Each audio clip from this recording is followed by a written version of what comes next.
consider briefly are domestic animals with special reference to means of increasing their usefulness to mankind. It is common knowledge that they supply a myriad of human needs. They also enrich our lives through contributions to sports and recreation. But it is not so well known that behind these services are many years of diligent study in veterinary science and animal breeding. The practice of animal breeding is centuries old. It originated in the economic need of ancient man to produce animal life under form of organized human control. According to the oldest laws in the world, a regulatory system over animal breeding existed in Babylonia 2,100 years before Christ. The Christian era was still very young when Vegetius, a Roman military writer, aroused by the heavy losses among animals as each successive epizootic broke over the world, utilized his now immortal pen for the salvation of animal life. In those days of scientific darkness, animal disease prevention and control were based largely on superstition. But the few intellectual freedmen of the age, and those in gathering numbers in each succeeding epoch, realized the need of a true veterinary practice and control over animals and animal production.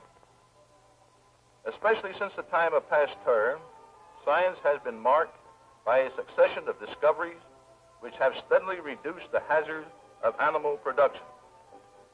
Diligent research workers the world over have traced scores of livestock maladies to their sources, revealing bacteria, viruses, and parasites as causes. Other investigators have cleared up many questions concerning nutritional disturbances, poisoning by plants, reproductive troubles, conditions caused by abnormal glandular functions, and even disturbances of the nervous system. Health, of course, is the first essential in the efficient functioning of an animal. In dealing with livestock, the Bureau of Animal Industry has worked toward consistent and uniform methods. Governmental activities in behalf of livestock health consist of research, regulatory, and informational services. Research, of course, is the key to the basic facts and their sound application. The regulatory service includes essentially international and interstate inspection, together with the operation of necessary quarantine stations and disinfecting, immunizing, and dipping facilities. Furthermore, our Bureau cooperates with states in the eradication of animal diseases, especially those of dangerous character. Such work is conducted under the laws of various states by cooperative agreements between the government and the state. These scenes show such cooperation in eradicating that highly infectious foreign plague, foot and mouth disease. Although making occasional invasions of the United States, this disease has in each case been defeated and destroyed. Another feature of veterinary control has been the perfection of effective barriers to prevent the spread of dangerous animal diseases from one part of the country to another. Through systematic organization and uniform procedure among the states, the eradication or control of many serious maladies has been accomplished. The successful national campaign against bovine tuberculosis and the present effective control of hog cholera are familiar examples.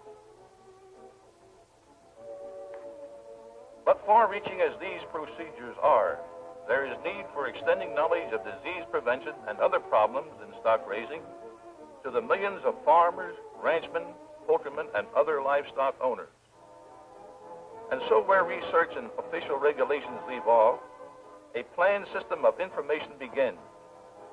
Any person may obtain from the government publications that deal with up-to-date knowledge of stock raising. Appreciating the value of the educational motion pictures in improving stock raising, we have prepared also numerous motion pictures, of which about a third deal with livestock health, and the remainder with production practices.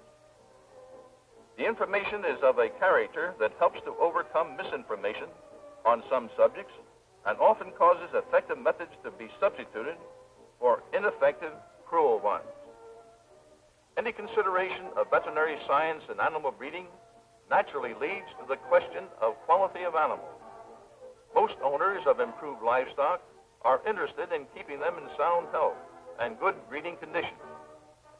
So for many years, the Bureau has conducted a systematic campaign to encourage livestock improvement. This interest involves, in particular, the use of purebred sires and the establishing of studs, herds, and flocks of high breeding and utility value. This activity has shown that the ownership of a few purebred animals quickly leads to the procurement of more and to general interest in improved types of domestic animals. Reports from persons who have adopted our recommendation indicate that their improved stock have a utility value fully one-third greater than that of unimproved farm animals. In recent years, poultry also have received much scientific attention. Through basic research in nutrition and genetics, poultry flocks have made larger increases in egg production. Flocks of good layers now produce well over 200 eggs a year per hen, illustrating the practical utility of superior germplasm. In connection with these developments, we have observed that when livestock owners request literature on production subjects, they seek also the latest facts concerning animal plagues. Thus, veterinary science and animal husbandry intertwine at many points. The former aids in attaining a high development of the latter, and both aid materially in making livestock of greatest usefulness to man. Man's interest in livestock is prompted largely by the natural impulse of self-preservation. With the development of complex systems of distribution, our modern civilization has required for its welfare adequate quantities of food, continuously supplied. Likewise, systems of meat and milk inspection, together with supervision over other foods. In the United States, federal meat inspection involves the veterinary examination of about 70 million food animals a year. The regulations under which meats are either passed for food or are condemned rest on established principles of science and hygiene. Such inspection not only is a barrier to the possible spread of infections from animals to human beings, but it provides other safeguards to human health.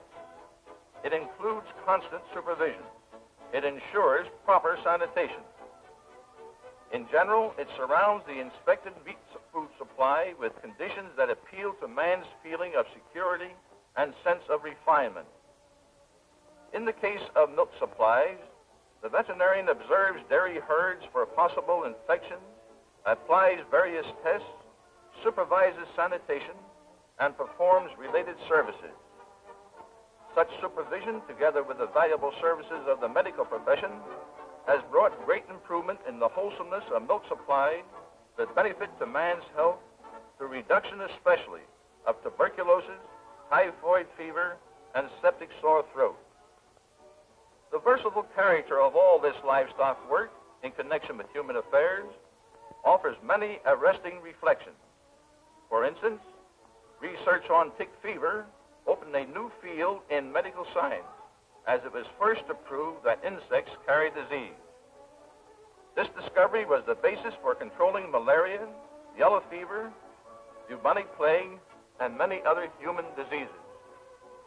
Thus, we have seen how study and experience with domestic animals have helped to provide a useful and honorable means of livelihood for millions of producers, and likewise a dependable food supply and greater security for all mankind.